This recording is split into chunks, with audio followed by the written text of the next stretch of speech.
All right, so we're good with that. And so anybody have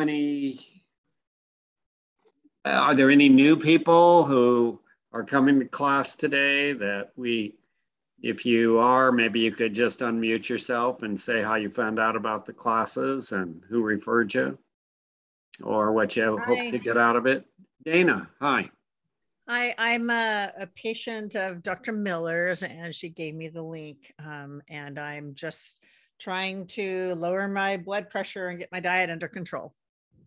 Great. Well, we're happy to have you, and try to stick with at least few classes to see if this will be beneficial for you. And um, the rest of the members who are in this group are either have been here for a long time, some of them are new members, but the majority have been coming to a lot of sessions. And Good afternoon, or good evening. My name is Olga, and I'm in Mobile, Alabama. So I'm not in your area, but I have a cousin who lives in Oregon, and she told me about your classes. And so I'm trying to start a plant-based diet. My husband has psoriasis, and we're trying to see what can happen with that. So we're glad to be here, trying to keep up with the time zone, but we're okay. It's 9 o'clock here, so. Well, we're happy to have you, and welcome. That's always exciting for us to have people from different time zones. Well, definitely, if you have access to the website, the Live Lifestyle Medicine website, definitely check that out, because we do record all these classes and post them there. So if it gets a little late for you, you can just watch them recorded later if you choose. Since we have a couple new members already, if we might as well have you again show them how to navigate briefly the website, where how they can log on and what they might find. Sure. Okay. Go here. It's always in my way here. Let me go down. So if you have the email, you can log on to this site. If you don't have the email, notice the URL is livelifestylemedicine.com. And then you can go on, if you want to always receive the email every week, the newsletter every week that has the link to the classes, as well as the link to the website and other information, just subscribe to the weekly newsletter. So if you click right here or right here, you just put in your name and your email, and you'll get an automatic email. You'll get a welcome email right away, and then you'll get a email every Sunday morning. So you can start there. And it's free. And it's free. Everything on the website's free. And the other thing you can look at is, one thing I recommend is going down here to this website tutorial. Welcome to the website. It's a 10-minute recording I did of what's basically a tour of what's all on the website. So I don't have to, spend that time here now, but you can watch that, and it basically just shows you where everything is on the website: the recorded classes, all the resources, recipes, meal plans, cookbooks, videos, all kinds of stuff on here. And as Charlie said, everything's free on here. So check that out. Debbie just put in the chat room the link address if you care to look at it. If you don't have it, whatever it is, it's in there also. All right. So and can I say one thing, Charlie? Of course you can. So, and Olga, I was going to tell you, my sister's in Ohio, and I was telling her about the class, and I was specifically talking about your story, Charlie, and she was very curious. So I sent her the link and the specific class from January, when you and Scott tell your stories and introduce yourselves. And I reminded her, and like, if it is too late for you, Olga, that there is a 2 o'clock Pacific time session with Charlie every Tuesday as well. So that would be 5 o'clock your time. And so that's a potential. All right. Yeah. Thank you. That session is not recorded, and we kind of discuss people's personal issues. And this class, we try to deal with the science, and if people have some personal issues they don't like to discuss with the group, we share that in the afternoon group, which is like, I don't know, 6 to 10 people sometimes show up. Okay. Anybody else new? Anybody else want to say hello? And maybe there might be 1 or 2 people who've been attending classes might share with the new people what they might focus their attention on, or what benefit they might look for in attending these classes, and whether one class will do the trick or whether coming to a few might be more helpful. Anyone care to volunteer to speak up about that?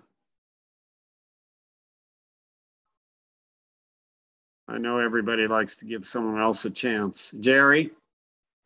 Dr. Greger's app, free app. The free app of, it's a Daily Dozen, which you can Yes. download on your smartphone. It's called Daily Dozen. And when you plug in Daily Dozen in the search at the App Store, it'll come up Dr. Greger's Daily Dozen. Download that, and it'll have a wealth of information for you. And if you have questions, you can send to our emails, and we will email you back, or we will call you on the phone if you leave us a phone number or contact. Anybody else?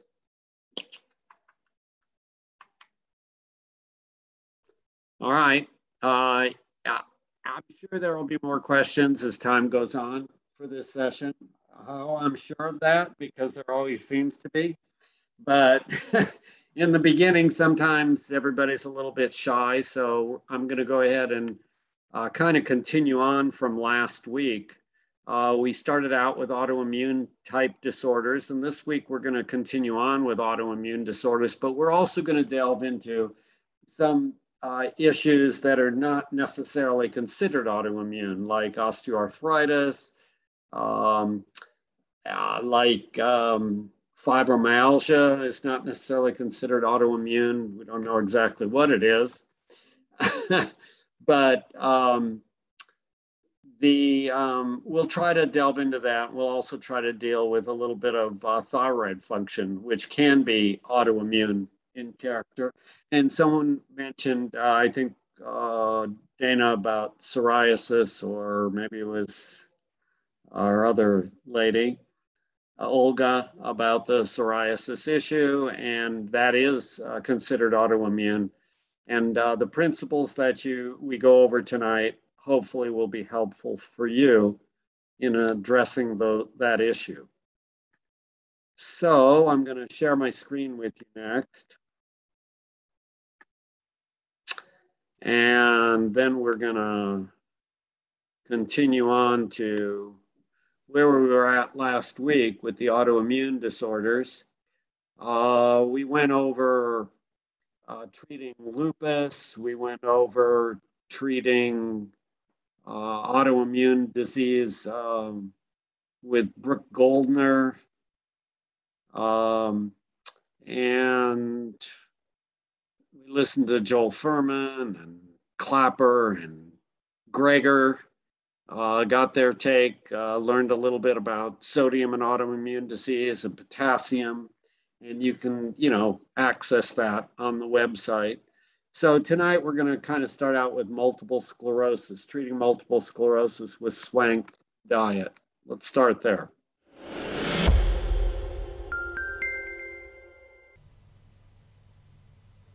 Multiple sclerosis is an unpredictable and frightening degenerative autoimmune inflammatory disease of the central nervous system, in which our body attacks our own nerves. It often strikes in the prime of life and can cause symptoms in the brain, cognitive impairment in the eye, painful loss of vision, tremor, weakness, loss of bladder control, pain, and fatigue. The most frequently prescribed drug for multiple sclerosis is beta interferon, which can make you feel lousy and cost $30,000 a year, but hey, it might be worthwhile if it actually worked. We learned last year that it doesn't seem to prevent or delay long-term disability. That leaves chemo drugs like mitoxantrone that causes irreversible heart damage in 1 out of every 8 people who go on the drug, and treatment-related acute leukemia. It causes leukemia in nearly 1% of people who take it. But hey, MS is no walk in the park. If only there was a cheap, simple, safe, side effect-free solution that also just so happened to be the most effective treatment for MS ever described. Dr. Roy Swank, who he lost at age 99, was a distinguished neurologist whose research culminated over 170 scientific papers. Let's look at a few. As far back as 1950, we knew that there were areas in the world that had a lot of MS, North America, Europe, and other places, Africa and Asia, that hardly had any. And now we have all these migration studies showing that if you move from a high-risk area to a low-risk area, your risk drops, and vice versa. So it seemed less genetics and more lifestyle. Dr. Swank had an idea, as he recounted in an interview with Dr. John McDougall at the ripe young age of 84. It seemed possible to me that this could be a matter of food, because the further north you go, the less vegetarian life is led, and the more people are carnivores, you might say. They spend a lot more time eating meat. After looking at the multiple sclerosis data from World War II in occupied countries where meat and dairy were rationed, and his famous study in '52 finding the frequency of MS directly related to the amount of saturated animal fat consumed daily in different areas of Norway, he concluded it might be the animal fat, so he decided to put it to the test by restricting people's intake of saturated animal fat. Here's his first 47 patients, before cutting out about 90% of the saturated fat from their diet, and here's after, showing a decrease in both the frequency and severity of MS attacks. Normally, you're lucky if you get people to stick to a diet for 6 months, and so that's why most dietary trials last a year at the most. This is reporting results from the first 3.5 years. Then came the 5.5-year follow-up. He adds another 100 patients. Then the 7-year follow-up, published in the Annals of Internal Medicine. Then the 20-year follow-up, the 34-year follow-up. How did they do? If you can get people early in their disease, when they're only mildly disabled, and restrict their saturated fat intake, Dr. Swank showed he could stop their disease in 95% of cases. No further disability 34 years later. But if they started slacking on their diet even years in, their disease could become reactivated. It felt so great, they were like, hey, I can cheat a little bit, I got this disease under control. But eating just 8 grams of saturated fat more a day was accompanied by a striking increase in disability and nearly tripling the death rate. How about a 50-year follow-up? They were able to track down 15 of the original patients that stuck to the diet, now in their 70s and 80s, with multiple sclerosis for over 50 years. And 13 out of 15 were walking around normal in all respects. They were active and, evidently, unusually youthful-looking. Conclusion. This study indicated that, in all probability, MS is caused largely by consumption of saturated animal fat. He thought it was the sludging of the blood caused by even a single meal of saturated fats that can clog tiny capillaries that feed our nervous system. See, diets rich in saturated fat and cholesterol can thicken the blood and make our red cells sticky. A single meal of sausage and eggs can stick our blood cells together like rolls of quarters. And this kind of hyperaggregation can lead to a reduction in blood flow and oxygenation of our tissues. If you put someone's blood through a machine that sucks out about 90% of the cholesterol in their blood, you can demonstrate an immediate improvement in microcirculation in the heart muscle. But what about the brain? Eyes are the windows to your brain. You can visualize in real time changes in blood vessel function in the retina at the back of the eye, which gives you a sense of what's happening further back in the brain. And if you lower the cholesterol level in the blood, you can immediately get a significant improvement in vasodilation. The little veins open wider and let the blood flow. So yes, it could be the saturated fat leading to clogging of our capillaries, but now we know animal fats can have all sorts of other deleterious effects, such as inflammation, so who knows what the actual mechanism may be by which cutting animal fat can cut MS progression. Regardless, patients with MS that follow a diet with no more than 10 or 15 grams of saturated fat can expect to survive and thrive to a ripe old age. Of course, cutting out saturated fat completely might be better, given that heart disease is our #1 killer. The bottom line is that the results Dr. Swank published remain the most effective treatment of multiple sclerosis ever reported in the peer-reviewed medical literature. In patients with early-stage MS, 95% were without progression of their disease 34 years later after adopting his low-saturated fat dietary program. Even patients with initially advanced disease showed significant benefit. To date, no medication or invasive procedure has ever even come close to demonstrating such success. Doesn't cost $30,000, doesn't give you leukemia, and works better. Of course, this all begs one big obvious question. If Dr. Swank's results are so stunningly impressive, why haven't other physicians, neurologists, or centers adopted this method of treatment? Good question. One reason may be that MRI machines weren't invented until the 1970s. MRIs are how we track the progress of MS today. We don't have to rely on patients' subjective reports or doctors' clinical judgments. We can see the disease get better or worse right there in black and white. It's like in the 1970s when Nathan Pritikin appeared to reverse heart disease by the thousands, but no one took him seriously until angiography was invented, and the likes of Ornish and Esselstyn could hold up images like this, proving conclusively that a plant-based diet could literally open up arteries right there in black and white. So what we need is someone to repeat Swank's experiments today with MRI scans every step of the way, and I'm happy to report that exact experiment was just completed by Dr. John McDougall. Dr. Swank was one of Dr. McDougall's medical mentors, and Dr. McDougall is one of mine. Study enrollment was completed last year, and we should have the results sometime soon. So I'm going to stop for a moment before we continue on to the next issue and see if anybody has any questions about this. If you yourself have had problems with multiple sclerosis, or if you know somebody who has multiple sclerosis.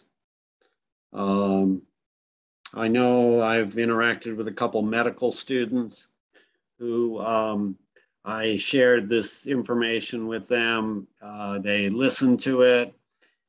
They went on and off and on and off, and they seemed to feel that when they had an increase in saturated fats in their diet, they would have symptoms redevelop. So something to consider as you move forward. Any questions? I just wondered, what year was that video? It was actually several years ago, that video. So the study that was done by John McDougall actually didn't show the same results. And so some of this is based upon, how closely people actually followed the diet and the guidelines. And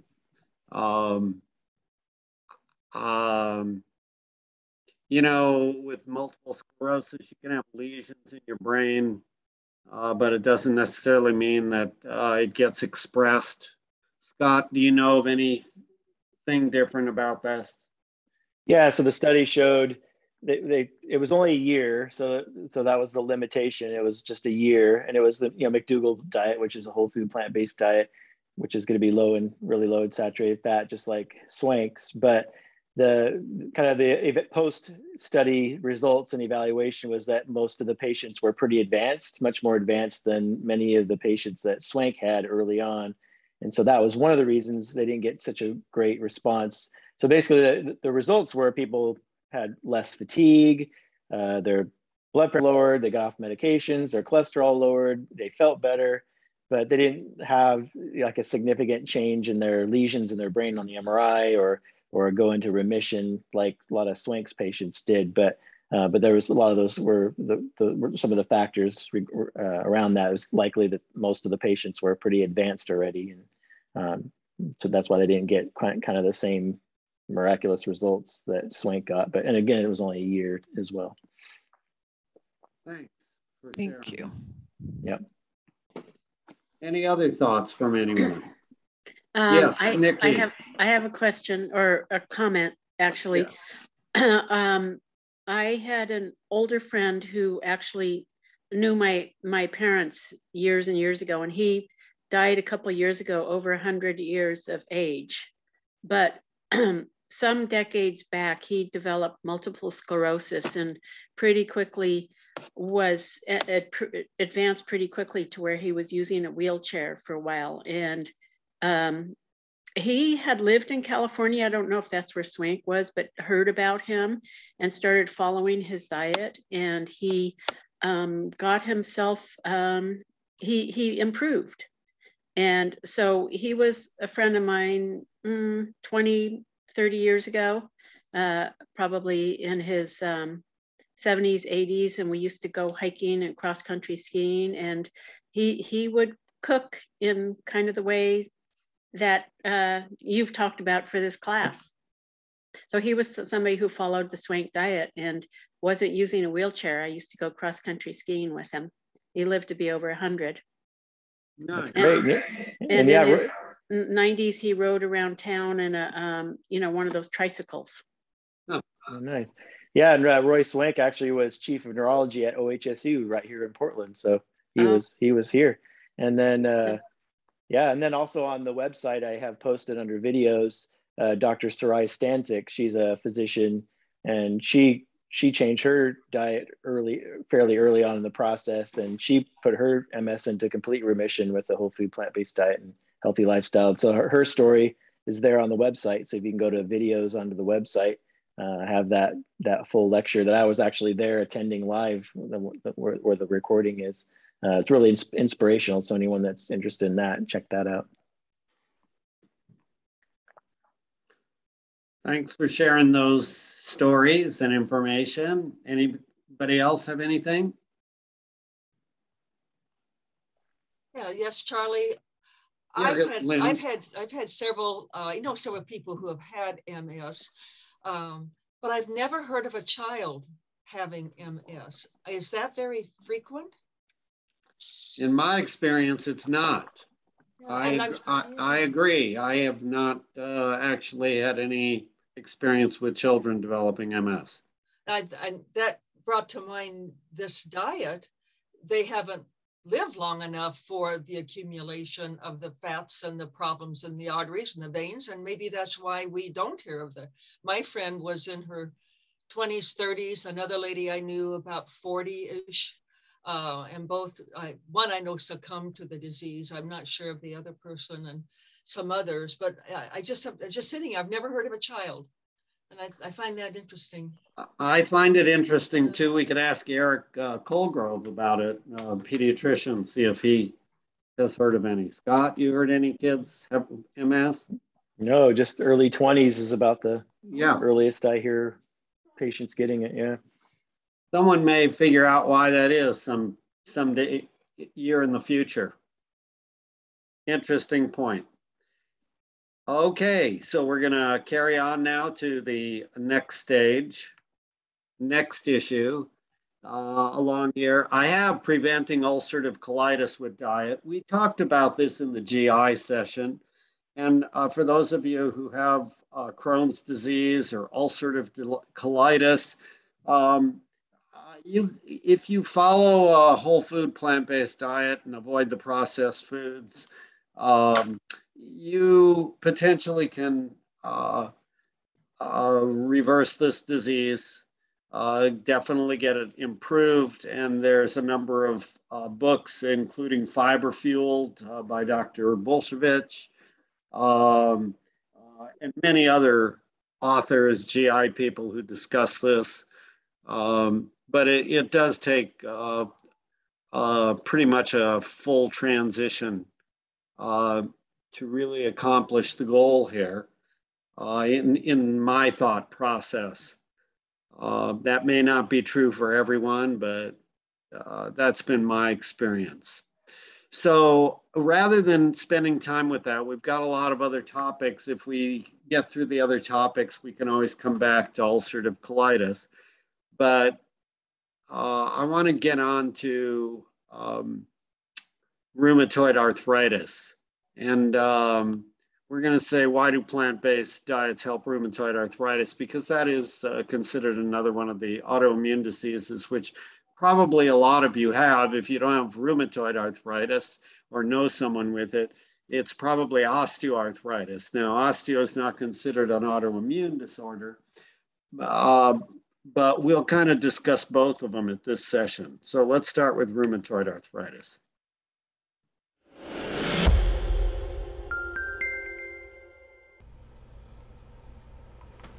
Rheumatoid arthritis is a chronic systemic autoimmune disease affecting millions, characterized by persistent pain and stiffness and progressive joint destruction, particularly in the hands and feet, leading to crippling deformities. What can we do to prevent it and to treat it? In a famous 13-month-long randomized controlled trial of plant-based diets for rheumatoid arthritis, patients were put on a vegan diet for 3.5 months, and then switched to an egg-free lacto-vegetarian diet for the remainder of the study. Compared to the control group that didn't change their diet at all, the plant-based group had a significant improvement in morning stiffness within the first month, cutting the number of hours they suffered from joint stiffness in half. Pain dropped from 5 out of 10 down to less than 3 out of 10, a drop in disability. They reported subjectively feeling better, significant improvements in their grip strength in their hands, fewer tender joints, less tenderness per joint, less swelling, with the added benefit of losing about 13 pounds and keeping most of that weight off throughout the year. They also had a drop in inflammatory markers in their blood, SED rate, C-reactive protein, white count. The question is why? What does diet have to do with inflammatory joint disease? Well, rheumatoid arthritis is an autoimmune disease in which your body attacks the lining of your own joints. Why would it do that? Well, there's a different autoimmune disease called rheumatic fever, in which your body attacks your own heart. Again, why would it do that? Well, it appears to be a matter of friendly fire. Rheumatic fever is caused by strep throat, which is caused by a bacteria that has a protein that looks an awful lot like a protein in our heart. So when our immune system attacks the strep bacteria, it also attacks our heart valves, triggering an autoimmune attack by molecular mimicry. The protein on the strep bacteria is mimicking a protein in our heart, so our body gets confused and attacks both. That's why it's critical to treat strep throat early to prevent our heart from getting caught in the crossfire. So researchers thought maybe rheumatoid arthritis might be triggered by an infection as well. A clue to where to start looking was the fact that women seem to get rheumatoid arthritis 3 times more frequently than men. What type of infection do women get more than men? Urinary tract infection. So researchers started testing the urine of rheumatoid arthritis sufferers, and lo and behold, found this bacteria called Proteus mirabilis. Not enough to cause symptoms of a UTI, but enough to trigger an immune response. And indeed, there's a molecule in that bacteria that looks an awful lot like one of our own molecules in our joints. So anti-Proteus antibodies against the bacteria may inadvertently damage our own joint tissues, leading eventually to the joint destruction. Therefore, therapeutic interventions aimed at the removal of this bacteria from the bodies of patients with consequent reduction of antibodies against the organism, should lead to a decrease in inflammation. Well, as we saw before, urinary tract infections originate from the fecal flora. The bugs crawl up from the rectum into the bladder. And so how might one change the bugs in one's colon? By changing our diet. Some of the first studies over 20 years ago on trying to fundamentally shift people's gut flora were done using raw vegan diets, figuring that's about as fundamental a shift from the standard Western diet as one can get. And indeed, within days, one could significantly shift someone's gut flora. And you put rheumatoid arthritis sufferers on that kind of diet, and they experience relief. And the greater improvements were linked to greater changes in their gut flora.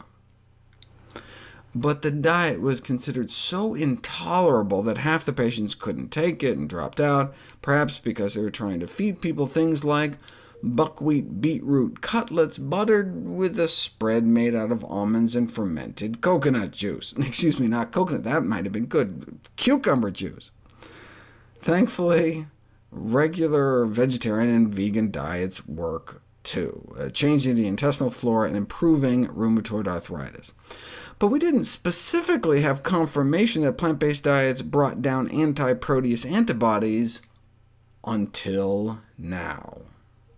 Those that responded to the plant-based diet showed a significant drop in anti-protease mirabilis antibodies compared to the control group. Maybe just dropped immune responses across the board? No, antibody levels against other bugs remained the same. So the assumption is that the veg diet reduced urinary or gut levels of the bug.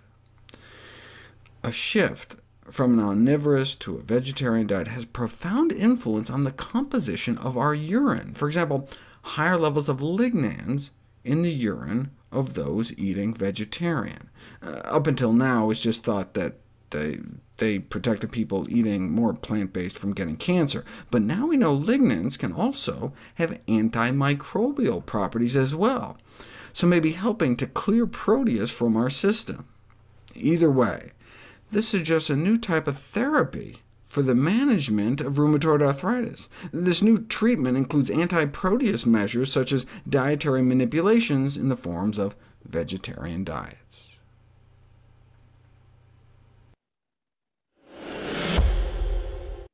So that's kind of a fascinating video where he demonstrates the similarity between the molecules in the cartilage of your joints and the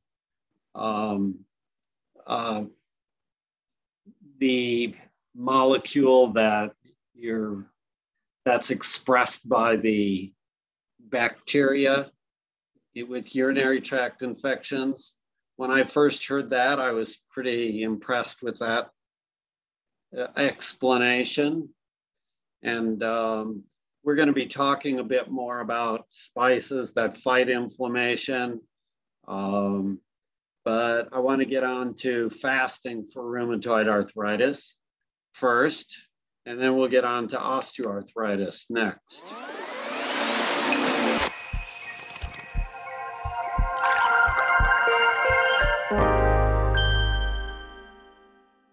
Alan Goldhammer is the founder of the True North Health Center in Santa Rosa, California, which has fasted 10,000 people for conditions ranging from diabetes and cardiovascular disease to autoimmune diseases. He noted that conditions that seem to be tied to dietary excess tend to respond predictably to the use of fasting, followed by a health-promoting diet, which he describes as a low-salt, all-plant, high-fiber, low-fat, low-protein, and low-sugar diet. This approach offers people an option to eliminate the cause of lifestyle diseases, often to the point where the medication is no longer needed, in contrast to conventional medicine, which is more about the suppression of the symptoms associated with the disease rather than removing the underlying root cause.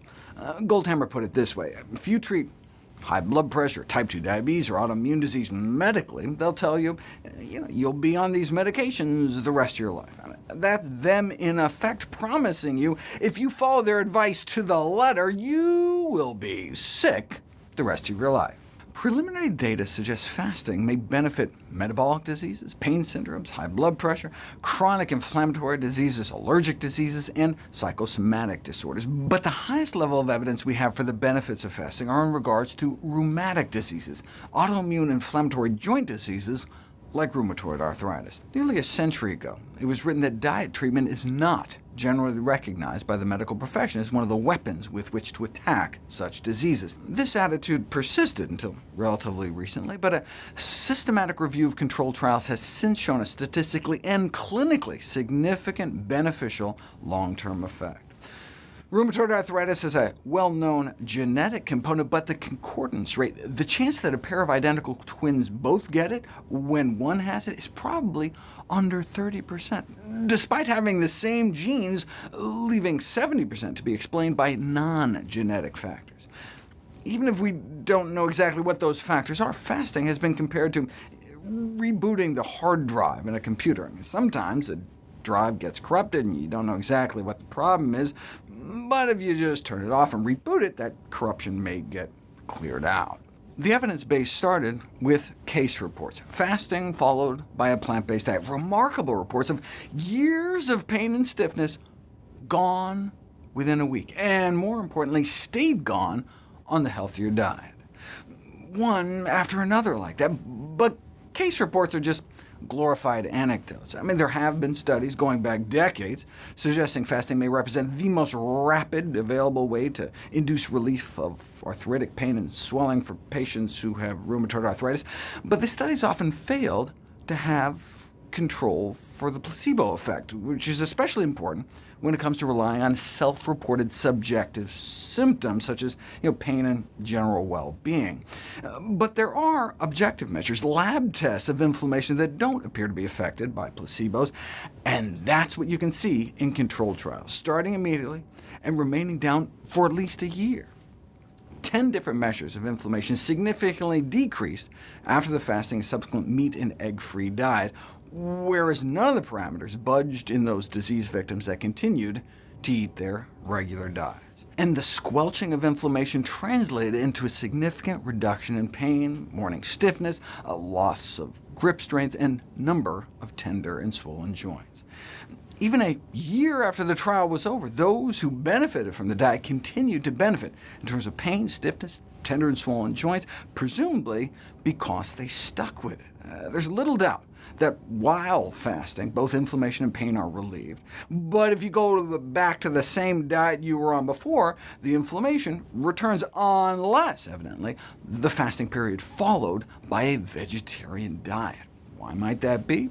Well, it could be due to the changes in the microbiome. The improvement in symptoms coincided with a significant alteration of the intestinal flora, which may somehow be beneficial, perhaps by strengthening the gut barrier.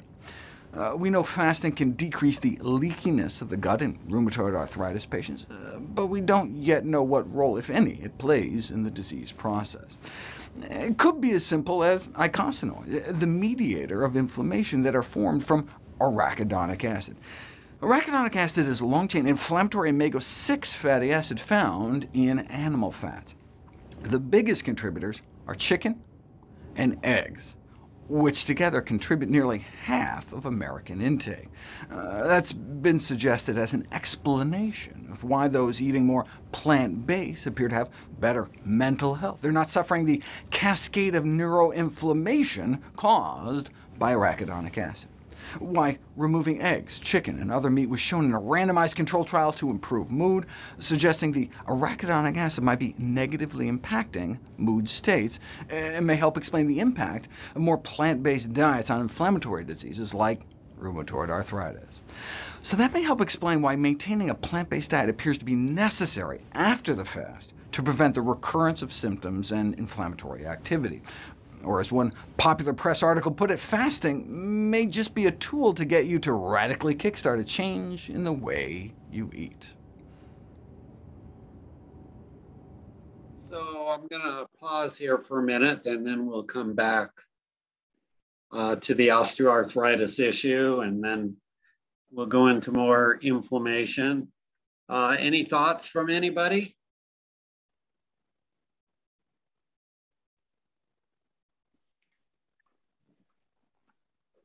kind of go back to this view of the room to see if we can see any hands from anybody. I'd like, oh, sorry. I'd like more detail on how long to fast. Can you have water? You know, just details about. Yeah, you want to answer that, Scott? Yeah, so the fasting going on there at True North Health Center, you know, they often do like a week, 2 weeks, 3 weeks sometimes, but to do anything longer than like 24 hours, you need to be medically supervised because there's a lot of issues with that. So we don't generally recommend people fast more than 24 hours, you know, unless you're followed by your doctor and whatnot. Because, you know, if you're on insulin with diabetes, you're on medications. Some people have enzyme deficiencies and other nutritional issues that fasting could be dangerous. So, but yeah, what he was talking about there at the True North Health Center in Santa Rosa, California, that's medically supervised fasting where they're monitoring your blood work and doing everything in a safe manner. Did that answer your question? Perhaps.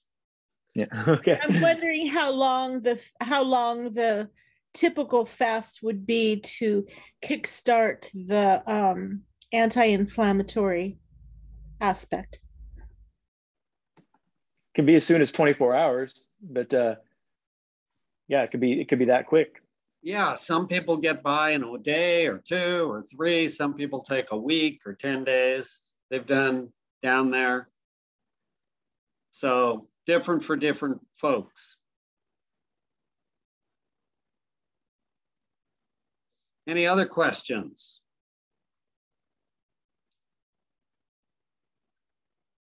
Any thoughts? I do, Charlie. In keeping of the Day of Atonement, Yom Kippur, we would fast anywhere from 24 to 30 hours, no food, no water. Yeah. Now, when you're talking about this type of fasting, I had a hard time following Dr. Greger. It's very hard for me to keep up with him. So you're meaning no food, no water during these fasts for 24, 30. And I understand if you have diabetes or an underlying condition, you should be under supervision. But I found with the fasting for 24, 30 hours, no food, no water, I actually felt so much better. It changed cravings, it changed, I don't know, metabolism, and actually got us ready for the next 7, 8 days of holy days we observe. But when you're talking about fasting here, that means no food, no water. Is that the same as we did? Well, no, I think water, it's no water food. Only fasting. It's no calories, no food. It's water only fasting. Just water only. Okay. Yeah, you can't. You know, some of these people are doing it people are doing it up to 30 days. Even you can't go without water. You have to have water. Well, I thought that's what you meant. But the only fasting I'm used to is no food, no water, and I'm just going, what? Yeah. So thank you for the clarification. Yeah, and the other thing is there is sort of intermittent fasting, which can help with weight loss, which may not help with reversing rheumatoid arthritis and these autoimmune disorders. The intermittent fasting is, you know, giving yourself a 14, 16-hour period during the day, every day that you don't eat anything. Right. But you can drink water. Okay, any other thoughts from anyone? Questions? All right, let's go on to osteoarthritis next, which isn't strictly an autoimmune disorder, but may affect a number of you. And this is the best knee replacement alternative for osteoarthritis. So let's take a look at this.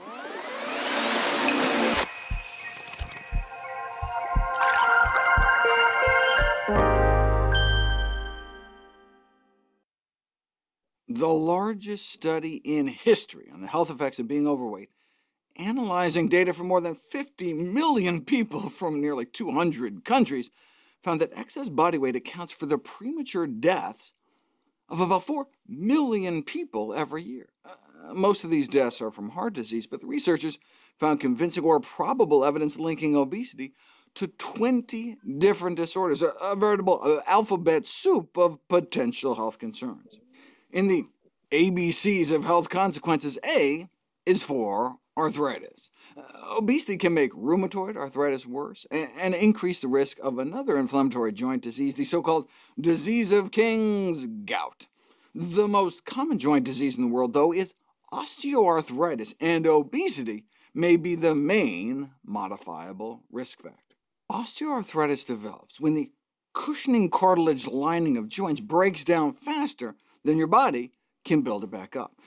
The knees are the most commonly affected, leading to the assumption that the relation to obesity was simply the excess wear and tear from the added load on the joints. But non-weight-bearing joints like the hands and the wrists can also be affected, suggesting the link isn't purely mechanical.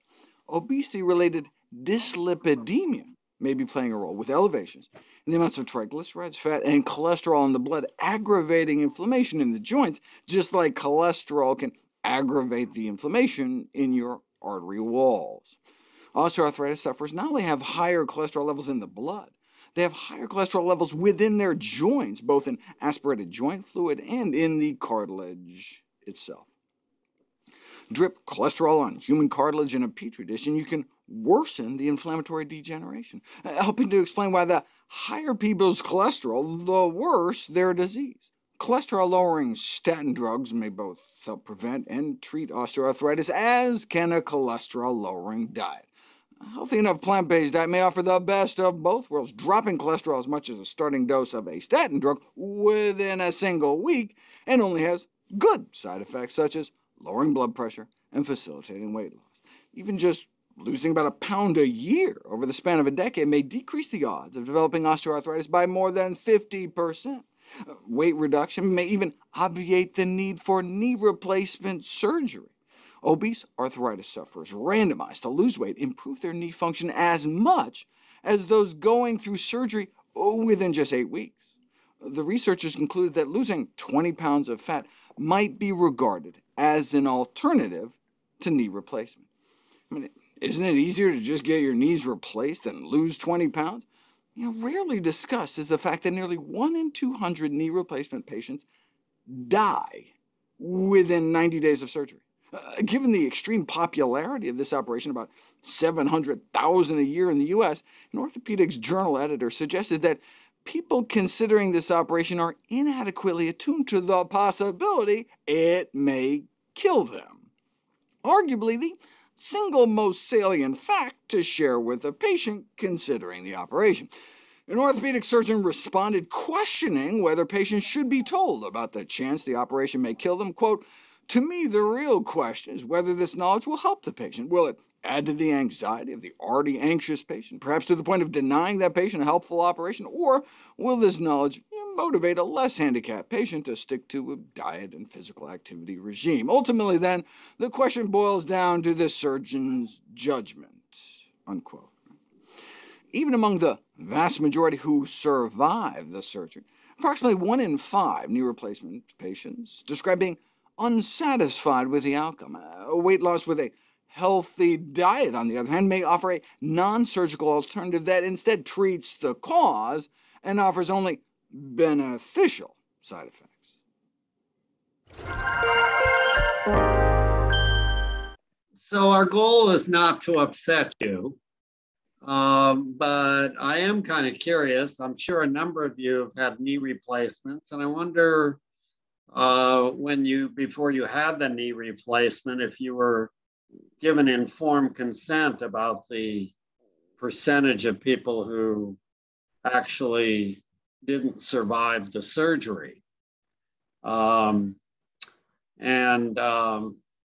guess is that, they may have briefly mentioned that, from any surgery, there could be complications and even death, without actually going into the numbers of 1 in 200. And you might have decided, if you had heard that number, that it would still be worth the risk in your mind, but just kind of curious as to whether they mentioned it. So I don't want to put anybody on the spot or scare anybody really, but it just seems not so radical to be changing what you choose to eat as opposed to engaging in a surgery which has potential for some serious side effects. Just my thoughts. Charlie? Yes. I have a friend that's had three hips and both knees and a shoulder and a back and a heart. And I don't think it'd slow her down a second. You know? Yeah, so they're all risky. They were all risky. They are all risky, and you know, it actually take she could have up to 100 surgeries. It's, you know, the risk is less than 1%.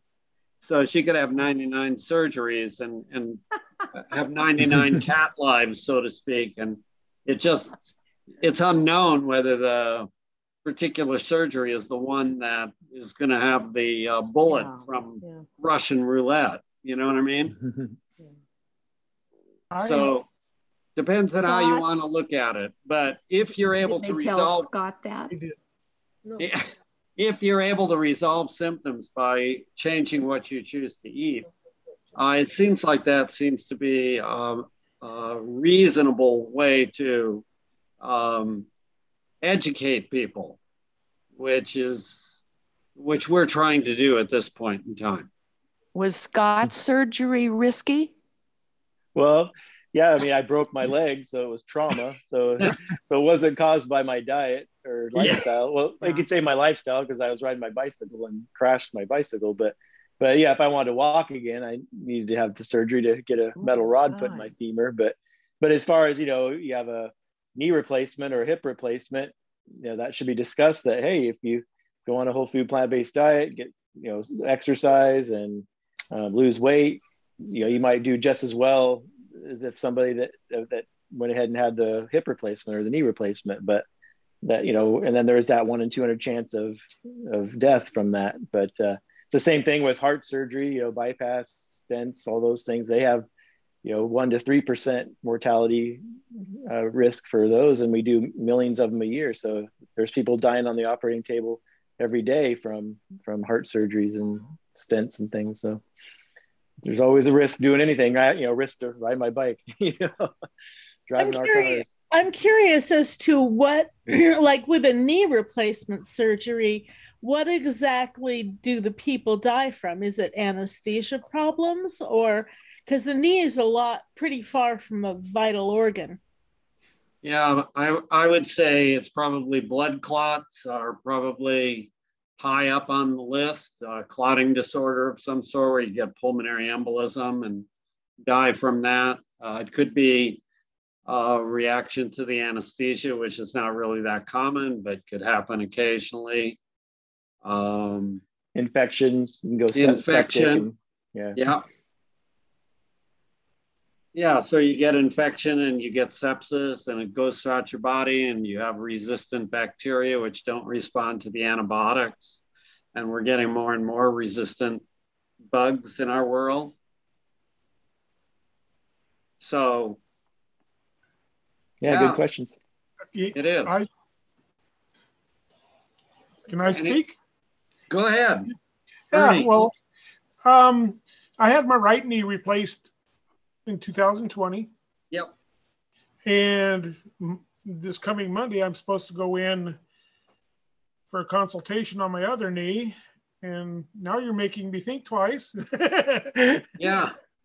And so since I've been doing this, you know, I'm cheating a lot, but I'm doing a lot of vegetables now.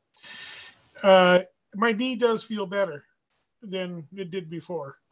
My left knee that's supposed to be replaced. So you could still have your consult, you could get set up, and you could kind of negotiate with your doctor and say, you know, I've changed my diet, my knee is feeling better. I'd like you to do the surgery, but I want to give it another couple months to see how I'm getting by. You know, if this seems to resolve and I'm really doing well, maybe I can avoid having the surgery. And I'll bet you the surgeon would say, sure, you know, just come back when you're ready. So I have an option.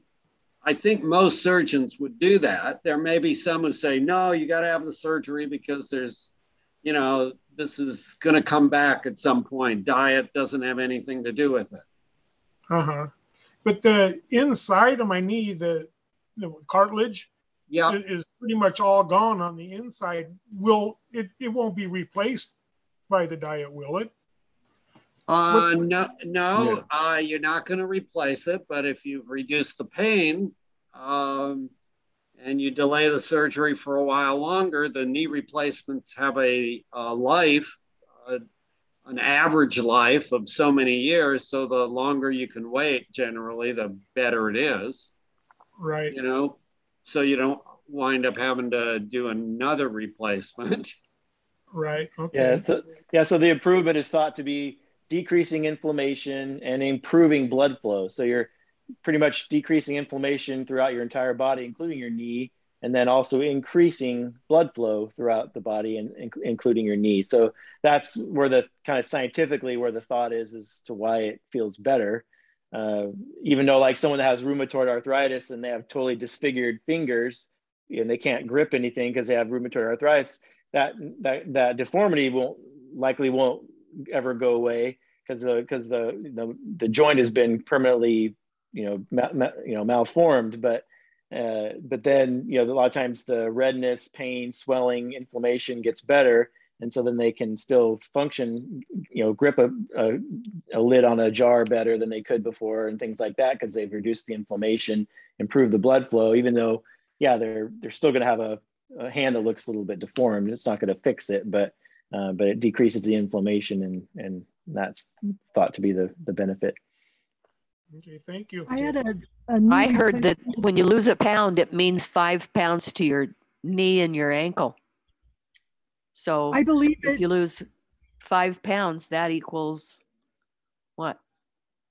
30 pounds coming down on your knee and your ankle.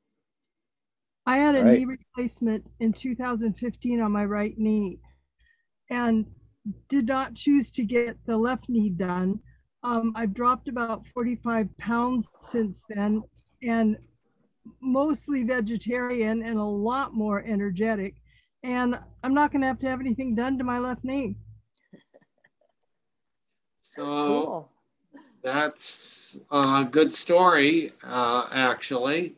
And congratulations to you for doing that. And Ernie, I feel like you and your diet. Ernie, what you're doing, I feel like if you do get the surgery eventually, that the changes you've made is going to help with your healing as well, with that increased blood flow to the area where the surgery is. So I applaud all your efforts. It's great. Thank you. Good point. Excellent point. Yes, Nancy. Oh, hi. I was interested in this, and so I did a quick check. And from the same source that Dr. Greger was using, and another related report the following year said that the leading cause of death in the 90 days following knee replacement is ischemic heart disease. So there could be, like some comorbidities in the group that needs the replacement. Which is, I totally, okay. I'm all about avoiding surgery, but if it helps the person who's, if there are any heart issues, that might be something to consider in postponing. Yeah, and the reality in the United States is the vast majority of people, that's our #1 killer. So most all of us have some underlying heart issue, even though it may not show up on an EKG. Right. So that's an interesting point, that it's ischemic heart disease that is the leading cause of death. Yeah. Thank you. Yeah. Thanks. Dolly. Hi.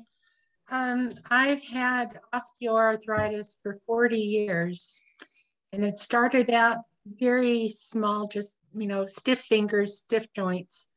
And now it's all over my body and just about every joint, and I'm miserable. I've been doing vegan for 3 months now. How long does it take before you start feeling any relief? Well, again, it's different for different people. I would say I would give it 6 months. Is probably a pretty good trial. And I wouldn't get too discouraged. Maybe it might even take 6, 8 months or a year, but I would continue on that path because it's not going to harm you, and potentially it may change things. You may be a slow responder. Some people with diabetes are slow responders to reverse their diabetes. And it's important to make sure Scott?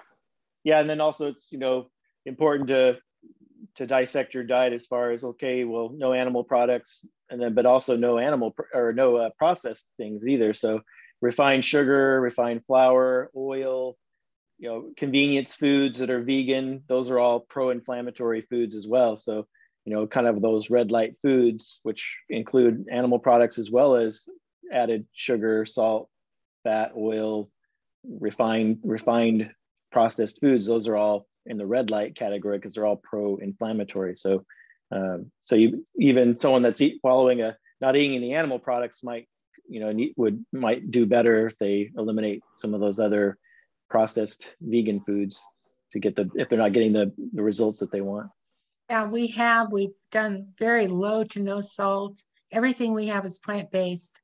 I cook everything from scratch, so I don't have already prepared foods. Are you doing some turmeric on a daily basis? I take quarter teaspoon. I take the turmeric capsule, gel caps. Okay. I haven't used it in cooking yet. All right. If you're taking a capsule, are you adding a pinch of pepper to it so it gets more absorbed, or does it come with the capsule? It's in the capsule. Okay, great. As a side note, this is Hank. Yes, when I was younger, I had a ski accident that caused quite a bit of pain in my lumbar vertebrae, and it's been rather uncomfortable most of my life.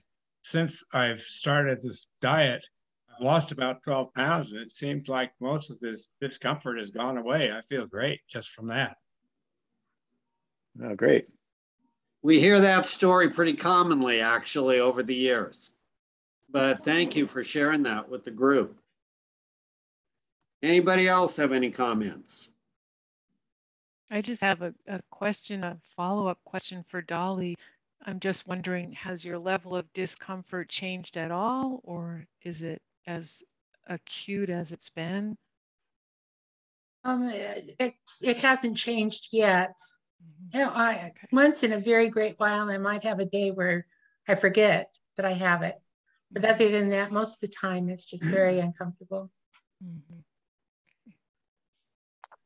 Have you tried like swimming? Exercise really helps. And if your joints ache and things, you may not want to do weight bearing exercise, but swimming is a lovely exercise. I haven't tried that yet, but I also have a prosthetic. And so I don't know, I'm just a little bit, still, I don't know if it's the word for it, just a little bit shy about it. Ken.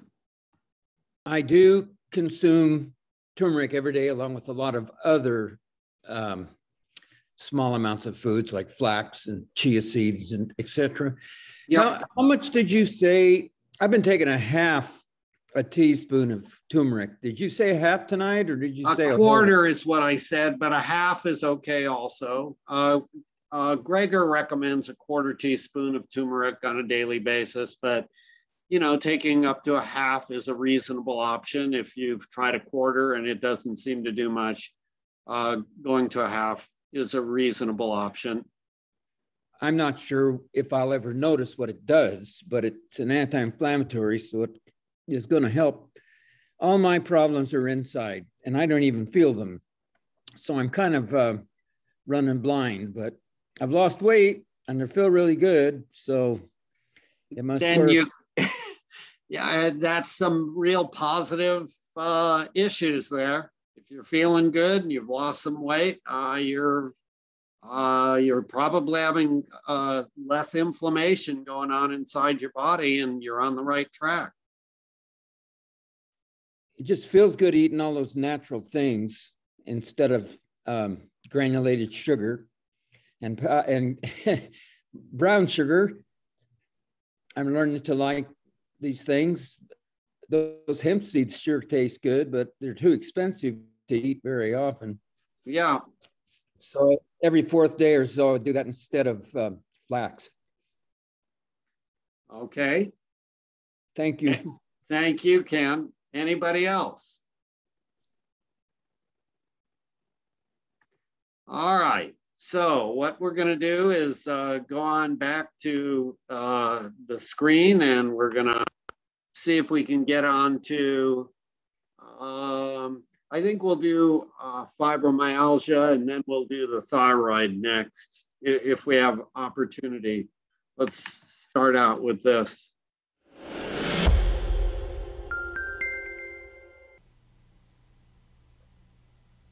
Raw vegan diets seem to really help reduce fibromyalgia symptoms. But what about just a mostly raw diet? That was tried next.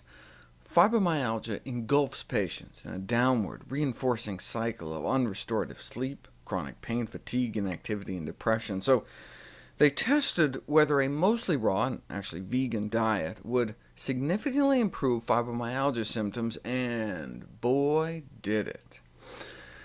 FIQ is the standard survey designed specifically to measure the impact of fibromyalgia on a person's life. At the beginning of the study, they were doing pretty bad. By 2 months, though, they were doing significantly better, and by the end of the study, at 7 months, there were significant improvements in each one of these measures, so less physical impairment. They were feeling better, less absenteeism, less pain, fatigue, stiffness, anxiety, depression. In summary, a diet intervention using a mostly raw, pure vegetarian diet produced dramatic improvements in fibromyalgia syndrome symptoms. When this study was reviewed by Current Rheumatology Reports, the editor noted that it had the most impressive results of any recent fibromyalgia treatment study. For example, nearly 3 times the improvement that the Mayo Clinic reported for their fibromyalgia program. Yes, it was not a double-blind, placebo-controlled study, but as they note, it's difficult to design such a study when it comes to diet, since people tend to notice when they've switched to a vegan diet. So, raw vegan diets worked. Mostly raw vegan diets worked. Even just eating vegetarian seemed to help. What about just eating mostly vegetarian? That was the one tried most recently. Fibromyalgia symptoms put on a mostly vegetarian diet for 2 weeks, and did not see any significant improvement. Maybe if they gave it more time, we don't know. Bottom line is that the best available science to date suggests eating plant-based diets, whether vegetarian or vegan, may help people with fibromyalgia. Just because the best science we have doesn't mean it's necessarily very good science, right? These were all very small, poorly controlled, relatively short-term studies. But what's the downside of giving it a try? It turns out that people with chronic widespread pain syndromes tend to eat pretty crappy diets, perhaps explaining their higher rates of other chronic diseases such as cancer and cardiovascular disease. So even if a healthy diet doesn't help their fibromyalgia symptoms, at least it may prevent them from falling ill with something else. The last thing someone who feels miserable all day needs is another disease. Yeah, so fibromyalgia is one of those stumping diseases that we don't have a real good understanding about. It's associated with it's like a chronic pain syndrome. Oftentimes the discomfort starts in the upper back and shoulders, but it can affect most any areas of the body. You can have chronic fatigue with it, get depression. It's composed of a number of different symptoms which can lead to a miserable life. Basically, in the past, medical therapy is focused on those people who are able to exercise more tend to have less symptoms. There have been antidepressants that have been used to try to control the pain, gabapentin and other non-narcotic medications have been used to attempt to control the pain. But actually, a whole food plant-based diet, or in this case, a raw vegetarian diet, seem to be very helpful in comparison to a mostly vegetarian diet like the Mediterranean. So something to consider, food for thought. Any questions before we get on to thyroid? Yeah, Charlie, I wanted to make just one comment about that. I've had fibromyalgia for 22 years. Yep. And probably the best advice I was given and have read about is to stay active, because if not, I would wind up in a very different state that I am now. Not very active at all, confined from doing the things I want to do. So I think the key, very correct, exercise. If you give in to it and give in to the pain, you have more pain. And by staying active, it helps alleviate that. And I've been on this diet twice. This is my second time through. I haven't noticed any big change after 4 or 5 months, but I don't feel any worse either. So I think in time, maybe for me, it will take me longer to notice the results. But anybody I hear of who has fibromyalgia, I always say, stay active. If you give in to it, that's a huge mistake. And do as much as you can when you can. And then watch your diet, especially sugar. No sugar, no brown sugar. So I do like molasses, but I haven't had that now for over a year. Doing fine, I'm still active, but I was glad he mentioned exercise, because that is so important. I've read about artificial sweeteners being a big trigger for fibromyalgia too. So try to definitely avoid the artificial sweeteners also. Mm-hmm. Yeah, they seem to hurt in a lot of ways, don't they? I haven't heard anything good about artificial sweeteners. It's bad on the gut microbiome too. So yes, yeah, that might be part of the reason it makes fibromyalgia worse too, because there might be involvement there. Mm-hmm. Mm-hmm. Any other thoughts from anyone? Okay, we have a few minutes left, and I'm going to share the last how foods affect our hormones and thyroid in particular. Thank you so much for coming. I was sitting at my desk one day and phone rang. I need to find this. I forgot to write down the where I was going to start. And so people were getting plenty of iodine, and they. But I know it's somewhere. If you're hypothyroidism, you're low. Others, the high soy consumers have roughly 29 soy milk or miso or whatever. Beta receptors. It attaches to the beta receptors and it helps slow down cancer growth. Totally optional. Thyroid is coming up here momentarily. Although soy is very handy. If you have soy sausage, it beats the heck out of pork sausage. One day they make snow tires out of it probably. They make all kinds of great things, but it does not cause cancer. If anything, it's a cancer preventer. Okay, so we've talked about estrogens and testosterone. Let's talk about thyroid hormone. So many people have thyroid issues, but they're vague. Your thyroid gland is at the base of your neck, and it regulates energy in the body. So if you're hypothyroid, to the beta receptors, and it helps slow down cancer growth. Totally optional. You don't have to have it, although soy is very handy. If you have soy sausage, it beats the heck out of pork sausage. One day they'll make snow tires out of it probably. They make all kinds of great things, but it does not cause cancer. If anything, it's a cancer preventer. Okay, so we've talked about estrogens and testosterone. Let's talk about thyroid hormone. So many people have thyroid issues, but they're vague. Your thyroid gland is at the base of your neck, and it regulates energy in the body. So if you're hypothyroidism, you're low, and you feel weak and you feel sensitive to cold, you might be constipated, you might have weight gain, you might feel depressed, your skin and hair change, and doctors won't know what to make of this because these are sort of everyday symptoms. But sooner or later, the doctor will do a blood test and that will tell the story. The opposite can happen if you're hyperthyroid. The thyroid is cranking out too much thyroid hormone, and that means you can lose weight. Sometimes you can gain weight. Your pulse will become irregular. You'll find that you're nervous, you're irritable, you feel warm. You're basically just kind of revved up.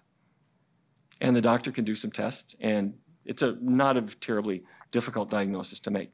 So why are so many people having thyroid problems?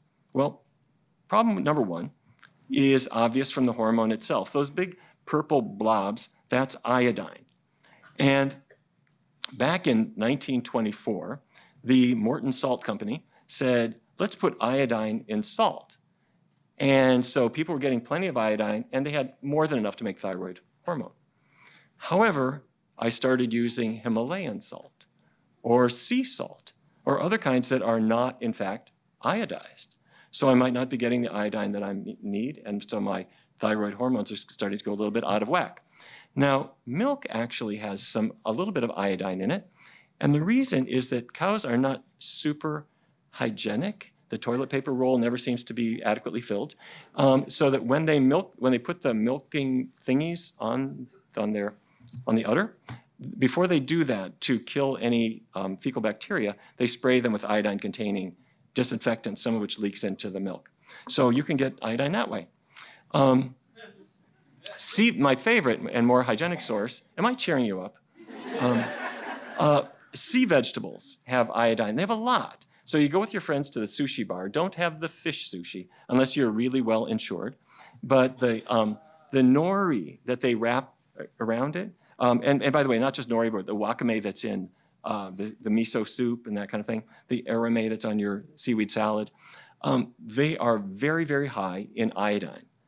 And so when people were living coastally, the seaweed that anybody could easily gather was a very high natural source of iodine. But if you grew up in Fargo like I did, you don't recognize any of this stuff, and you can easily become hypothyroid. Okay, but the bigger reason for thyroid problems in the United States has nothing to do with iodine. It has to do with antibodies. Antibodies are torpedoes. Your body is invaded by a virus.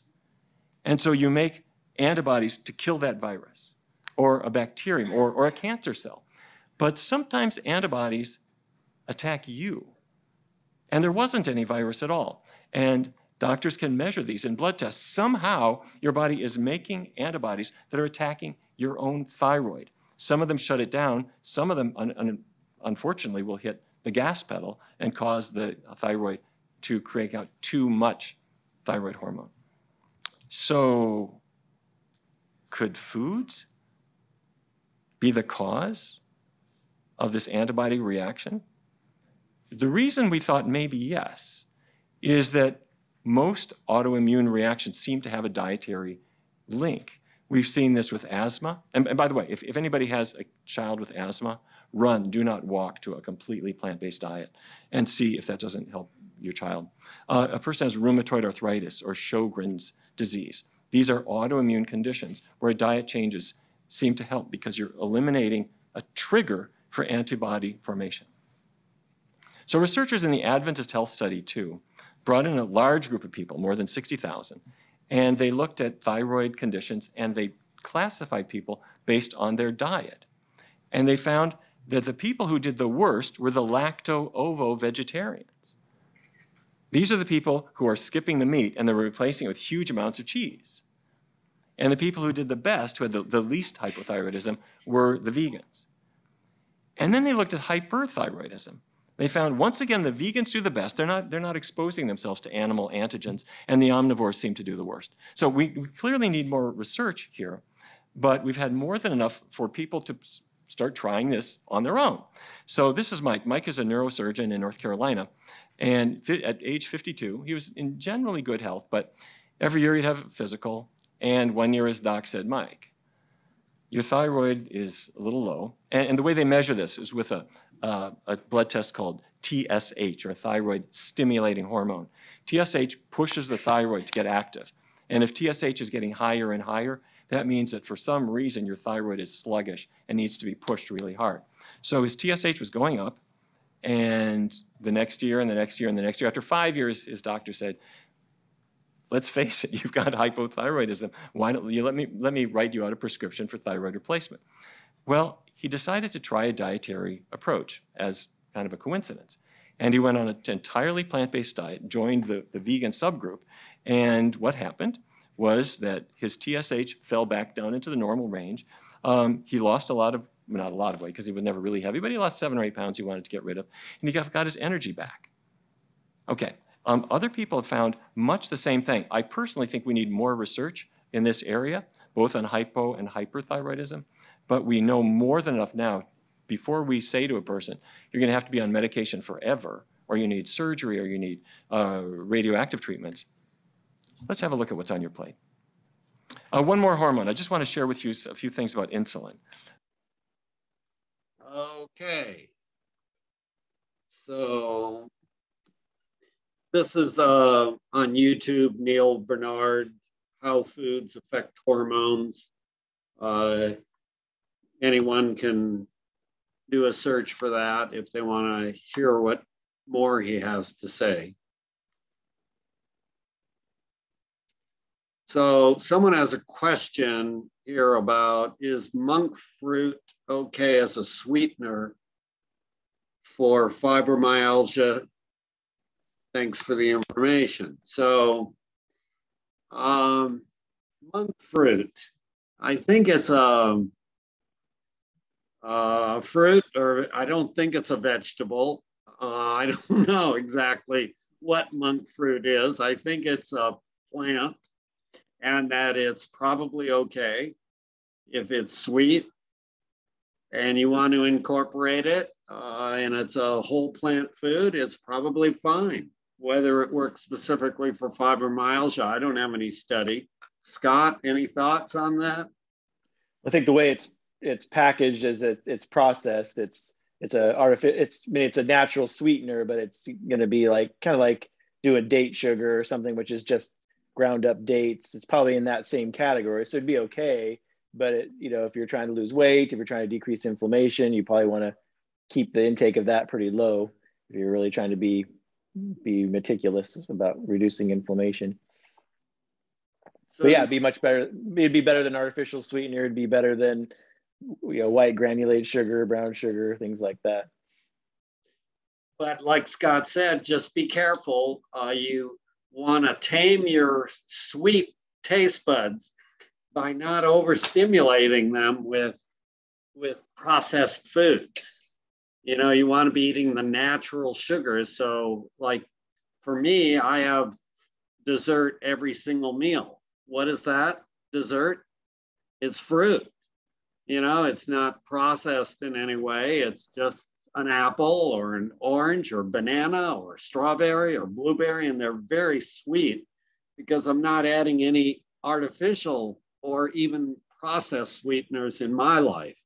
And, we encourage you to give that a try, see what it's like, see how your taste buds change over about a month period of time, and how you'll learn to really enjoy the sweetness of fruit as opposed to the sweetness of something that is more processed.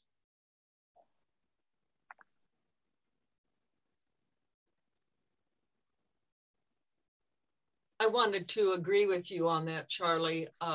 I've tried monk fruit sugar, and it is very, very sweet, much sweeter than granulated sugar. And for fibromyalgia, I finally figured out, I've had it for 32 years, and I tried the monk fruit. I could not tolerate it. It was just way too sweet, made me hyperactive. I have hyperthyroidism, Graves' disease, and it upsets the stomach for me, intestinally in my stomach. It was just not natural. You're right to go with the fruits instead. Go with something natural if you tend to be sensitive like I am to some of these things. But for IBS, it's something you don't want. It's very harmful for anyone with digestive trouble, from what I've studied. But I applaud you with the fruit and everything. Do it as naturally as you possibly can. Yeah. You just can't go wrong. Thank you, Lynn. You just can't go wrong if you stick to foods as they grow in nature, you know, exactly. that you Yes. pick off the tree, or it grows in the ground as a root vegetable, or it's, you know, you're going to be the healthiest if you're eating that way. Yes.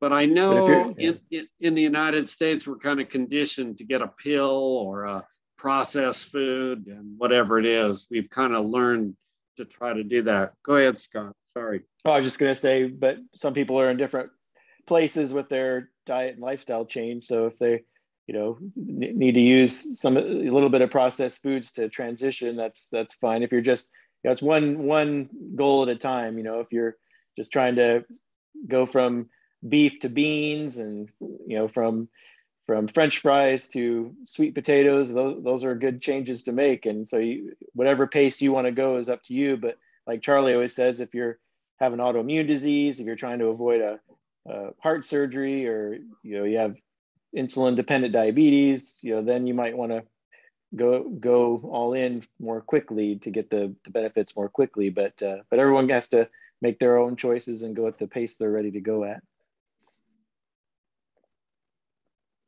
So do we have any comments or thoughts from the people who are new to the class tonight, things that you would like to address or that you have questions about before we terminate the class? I'm going to kind of put this back to the gallery view so I can kind of see if anybody raises their hand or is interested. Shelley, love to hear from you. Hi, I'm curious if degenerative disc disease has any relationship to arthritis. And once that starts to happen, I have that, and I have pain. So is an anti-inflammatory type diet going to help me with that, I guess, bone loss that's already happening? And is there anything I can do to make that better? So I'll answer it, and then Scott, you'll give your input too. We like to kind of share thoughts over these issues, but I want to kind of start out by saying that my wife actually had degenerative joint disease, needed a back fusion close to 8-10 years ago because of that. She's on we started our total whole food plant-based diet about 10 years ago. It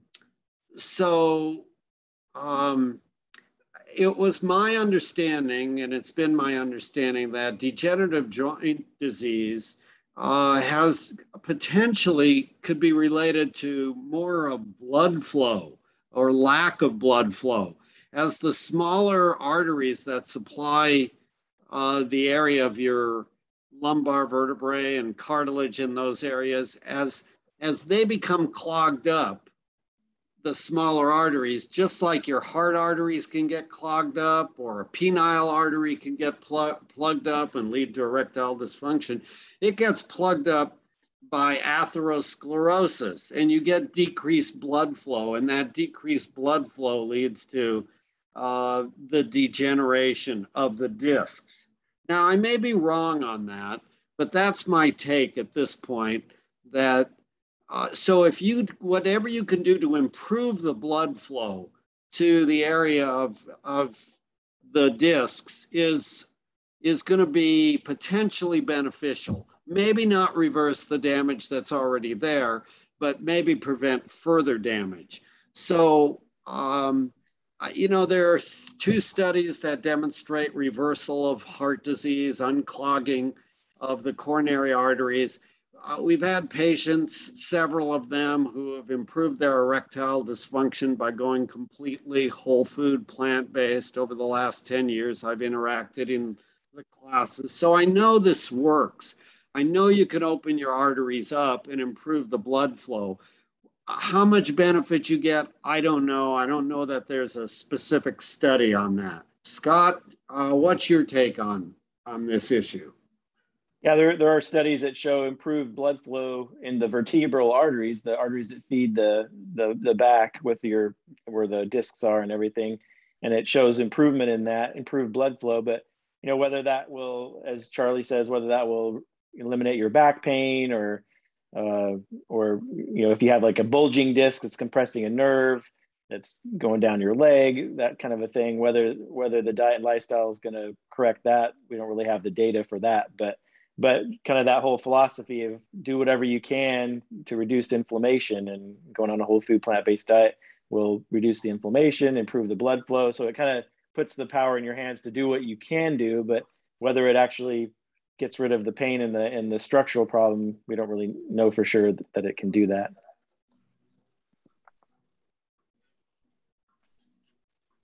It's a good question for sure. And I think you would get the best chance of having stopping the problem in its tracks by transitioning to a whole food plant-based diet. Obviously, I appreciate that. Yeah, you can obviously tell we're pretty passionate about this.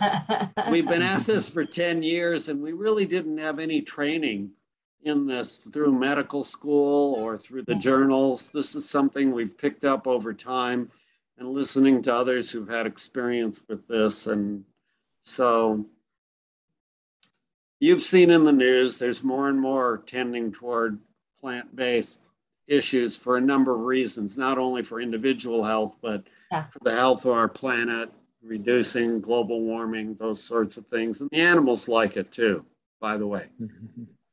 Anyway, thanks for the question. And anybody else? Thank you. You're welcome. Well, Virgil's not here, so he must be at the movies. Yeah, he must be. Good thought, Ken. Well, again, this is the hour and a half I look forward to the most of the week. So thanks everybody for participating, and especially Scott and Charlie. This is life-changing. Thanks, Ken. Thanks. And then just as a reminder, those that are newer too, the grocery store tours coming up, I think tomorrow is full. There was only 2 slots available as of Sunday for tomorrow, but there's still plenty of slots open for this coming Saturday at 10 o'clock in the morning at the Winco off of Mohawk out in Springfield. So go onto the website or check out the newsletter. I have the link to the Eugene Plant-Based Providers upcoming events, and you can register there if you're still interested in the free grocery store tours led by 2 dietitians that work at McKenzie-Willamette Hospital. They are part of our Eugene Plant-Based Provider group, Sean Egglestone and Karen Booth. And I'm going to be there on Saturday at 10 o'clock. I think Debbie's going to be there tomorrow at 6 p.m. Right, Debbie? Unless she might have logged out already. Yeah. Very excited. No, I'm very excited about it. Yeah. So I hope I see some of you guys face to face. It would be so much fun. Okay. Any last questions before we go?